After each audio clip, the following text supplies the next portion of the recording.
ګوره صاحبه د ماشوموالي او د غټوالي دا اسلامي لحاظ سره دا بندیز نشته او نه د پښتو لحاظ سره دا د عمر مسله دلته کې داره چې پوهه نشته نه د الک پوهه شته او نه د جنۍ پوهه شته تا واده ولوکو واده کې مونږ څه ګورو نبی پاک صلی الله علیه و آله وبارک وسلم فرمایي چې تاسو پکې دا وګورئ چې دکې دین شته او که نشته الک جنۍ دواړه کې دې کې دا وګورئ چې د مالی حالت څنګه دی ټیک شو ښه دی کو خراب دی دې کې دا وګوره خانداني څنګه دی دې کې دا وګوره چې ښایست څنګه دی خو په دې ټولو کې افضل سره چې دین پکې وګورو د بده د مرګه مونږ څه کوو ړومبنی شي چې ګورو مالداري ګورو پیسه ګورو الک څه کوي دا ګوره یو طرف نه نه دلته کې بدنامي وي جهیز خبره نه جنۍ هم دا کوي چې الک څه کوي الک څوک دی دا نه ګوري چې آیا انسان دی پښتون دی خو همدغه پیسې خبره شو که نه جاب ما خو پکې لکه ورکوټی بزنس شو خاني شوه که نه سی دي سی نه دي څه به ورکوي دغه شانتې هلک هم دغه لوبه کوي ښایست پکې ګوري ښایسته ده کو په خپله دی بیشم وي جنیا به دې چېرې د څوارلسمې سپومۍ په رنګې غواړي په خبرو ورسې دغه حساب سره پکې بیا ښکلا نه علاوه پکې دی څه ګوري چې راکوي بس پیسې پکې ګوري د چا لور ده مالداره ده نه ده مالداره ځان سره به جهیز روړي نه به روړي نو دلته کې ټولو کې دواړو طرف ته چې غلطه ده چې څنګه ګوره صاحبه پخوا او مور به وه خور به وه ترور به وه نیا به وه چاچي به وه یو ځای به یو تړونو نو له یو بل نه به هغه څه خو هغه تانې وغیره خو زده کړه به یې م وکړه اوس چې دی څه ته چې ادا خبره چې اټامیک فیملی وي یعنی هم دو اور ہمارے دو الا تو کئی نه نیا پیژني نه نیکه پیژني نه حجره شته نه جومات نو بیا چې د هر څه تربیت نه پکار چې ردیم ورته ورکړي چې اسلام څه وایي ښځې ته خپل ډیپټیان یې وښیي او حقوق وښیي چې دا ستا حق دی او دا ستا ډیپټي ده بحیثیت ته ښځې او سړي ته هم دا وښیي چې یاره بحیثیت ته سړي ستا دا ډیوټي ده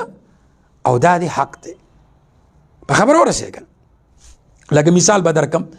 اوس هم بستري ده اسلامي طریقې باندې نو دا د سړي حق دی سړی چې کله غواړي نو ښځې سره هم بستري کولی شي دا د سړي خوښه ده خو اسلامي طریقې باندې بیا د ښځې حق دا د ښځې حق دی چې سړي نه د هغه د وس مناسب وغواړي چې ماله چای ډوډۍ راکړه ماله سرسورې راکړه د هغه د وس دا نه حقوقو خبره چې کېږي دا څه وي دا د حقوقو خبره څنګه حقوق چې څلور ودونه کې حقوق چې حقوق دا یې کې ګوره یو دی زمونږ خلک دا مطلب یې که نه چې یاره مینه به هم یو شانتې نه مینه به یو شانتې نه نبي پاک صلی الله علیه و آله وبارک وسلم ته ټولو نه ګرانه چې وه حضرت خدیجة الکبرا رضی الله او هغې نه پس چې کوم دي بیا حضرت عایشه صدیقه رضی الله د حضرت ابوبکر صدیق رضی الله لور بیبي هغه ورته ګرانه وه مینه یې ورسره وه حقوق دا دي چې ټولو ته به یو شانتې ګورې مثال په طور 3 ورځې دلته تېرې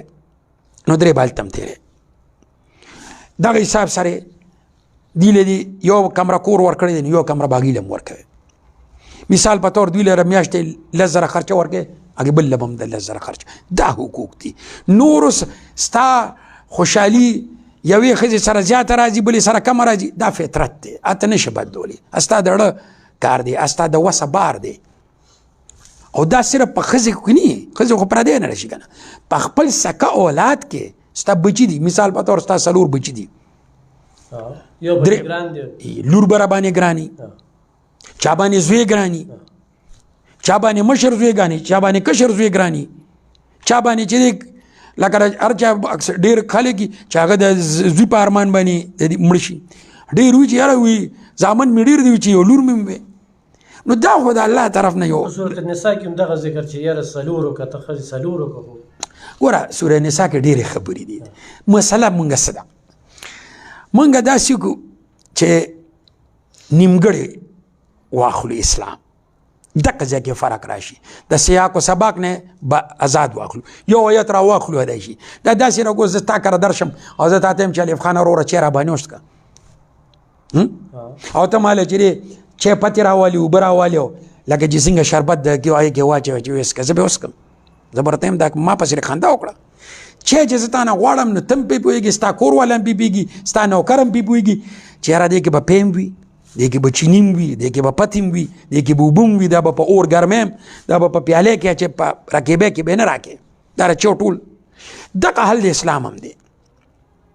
ته چې څلورو خبره کوې نو څلورو له به لوازمات برابر خبره ورسېږي که نه صرف د څلورو نه دي د هغې د تربیت د هغوی د ساتنې دې ټولو کې به بیا انصاف کوې همدغه خبره هم ده چې بی که ته مثال په طور دوی کې انصاف نشه کولی نه به کوې ګوره اسلام دا موږ نیمګړې خبره کوو لکه دلته کې چې واده کول سنت دی بېشکه بلکل سنت دی خو دا نیمګړې خبره ده چې اکثر تاسو ته هم زموږ د علما خبره چې خو دوی پې اکثر نیمګړې خبره کوي پوره خبره څه ده وایي چې ستاسو وس کېږي واده وکړئ نو وس کې صرف ستا جسمانی نه دی دی کې چې دی مالی بدني دواړه راځي دنیاوي حیثیت دی ذهني قلبي هر څه